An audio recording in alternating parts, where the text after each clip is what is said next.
Hey, and welcome to today's lesson on arpeggios, and specifically the problem with arpeggios and dead ends you can find yourself in if you're not careful. Analyse or transcribe solos of your favourite jazz musicians and you'll often find that their solos boils down to largely just chord tones. Yet when you're practicing or using arpeggios you can't make them sound as interesting or as musical as they are. Take an arpeggio like this, A minor 7. And whilst being able to technically be able to do that's, a valid skill and important, just having good basic technique, what can happen is muscle memory just sets in, and when you see there's an A minor 7 you've got to play over, you can't use that in a creative way. It's just, you feel like you almost have to start there because you're just so used to practicing it that way.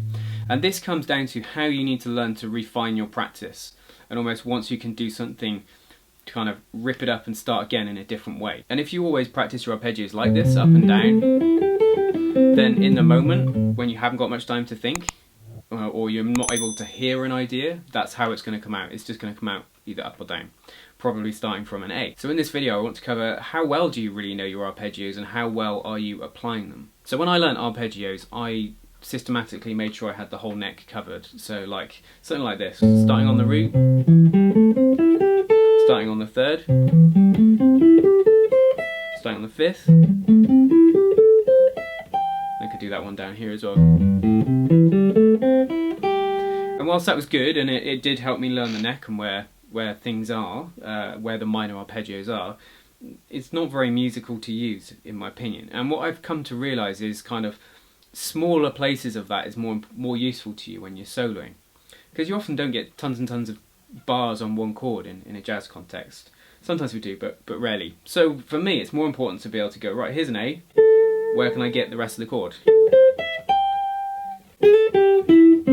Here's an A, here's an A, and being flexible about how I play it, which is much more musical and useful. So that's my first point really, is, arpeggios don't have to be like they've been written in a book or presented in an exercise to you. That arpeggio is A, C, E, G, find it however you like, find your own path across the neck. You can play all those notes on one string, you can play them on 2 strings, 3 strings, or even 4 strings if you want. So my first point is, don't be so rigid with these things you've got. Be prepared to be creative with things which are as simple as an arpeggio. Which brings me to my next practice idea, which is, the problem with this is very stagnant in my opinion. It sounds like an arpeggio. It sounds like the things I used to sit and do at the piano for my piano teacher, hour after hour. And even if I do that all over the neck like I was doing a minute ago, like that or so forth, I'm still just playing the same thing, yes, in different octaves, but it's still the same things. I'm not saying anything different with it. When actually, here's the cool thing, 4 notes, this A, C, E, G, this root, minor third, perfect fifth and minor 7th, has 24 different possibilities. You could play that in 24 different ways in one octave. So I've got an A minor 7 going on in the background via the freeze pedal, and I'll put the table across the screen that I've made, which is the 24 ways in which you can play root, third, fifth and 7th. We've got A, C, E, G. So if I played the first one, that's just 1, 3, 5, 7, root, minor third, perfect fifth, minor 7th.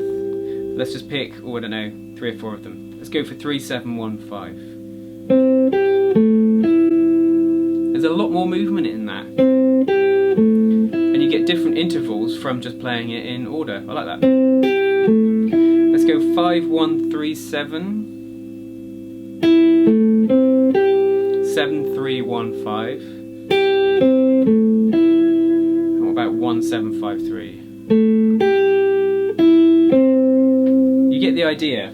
And I could apply that kind of a logic to obviously more than one chord. So if I took a 2, 5, 1 in the key of G, so A minor 7, D7, G major 7, I could have something like, I could apply the same idea to each chord, so let's go 7, 1, 3, 5.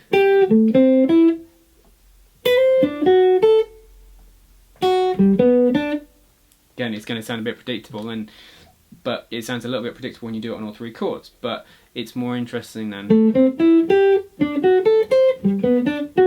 everything in order. I could try mixing the order on each arpeggio but not doing the same thing, so like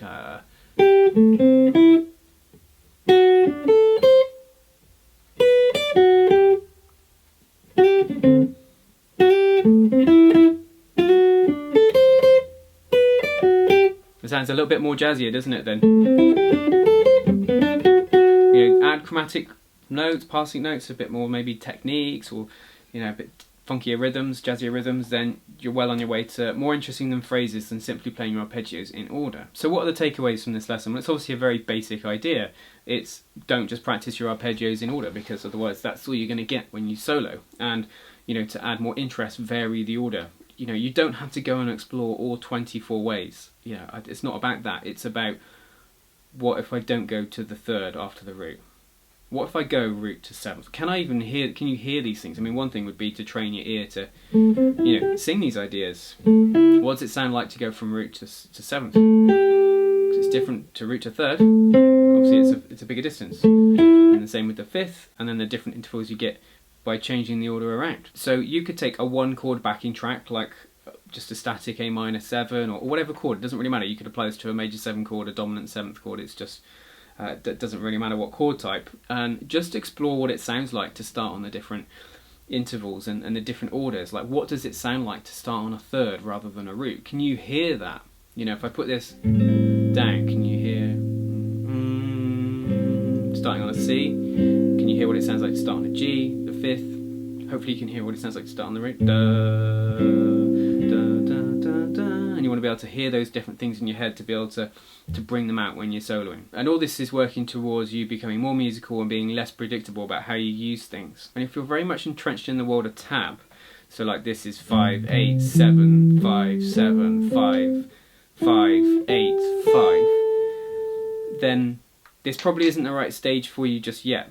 The next stage for you, if that's where you're at, is actually to learn the notes you're playing there and the intervals. And then to try to map it out on the neck. Like if you know an A's there, that a minor third, so the C, is on the same string there, or it's on the string beneath at fret 8. So those types of things are really important and more useful to you than muscle memory stuff like this.